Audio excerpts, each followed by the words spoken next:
From whence come wars and fightings among you? Come they not hence, even of your lusts that war in your members? Ye lust and have not, ye kill and desire to have, and cannot obtain. Ye fight and war, yet ye have not, because ye ask not. Ye ask and receive not, because ye ask amiss, that ye may consume it upon your lusts.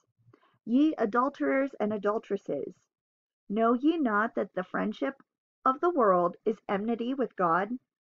Whosoever therefore will be a friend of the world is the enemy of God.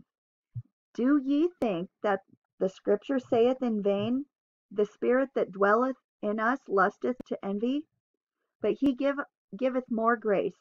Wherefore he saith, God resisteth the proud, but giveth grace to the humble. Submit yourselves therefore to God. Resist the devil, and he will flee from you. Draw nigh to God, and he will draw nigh to you. Cleanse your hands, ye sinners, and purify your hearts, ye double-minded. Be afflicted, and mourn, and weep. Let your laughter be turned to mourning, and your joy to heaviness. Humble yourselves in the sight of the Lord, and he shall lift you up. Speak not evil one of another, brethren. He that speaketh evil of his brother, and judgeth his brother, speaketh evil of the law, and judgeth the law. But if thou judge the law, thou art not a doer of the law, but a judge.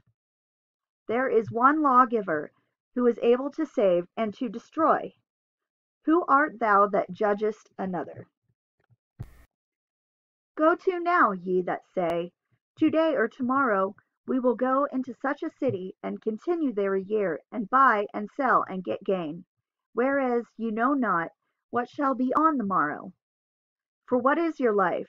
It is even a vapor, that appeareth for a little time, and then vanisheth away. For that ye ought to say, If the Lord will, we shall live, and do this or that. But now ye rejoice in your boastings, as such rejoicing is evil. Therefore to him that knoweth to do good, and doeth it not, to him it is sin.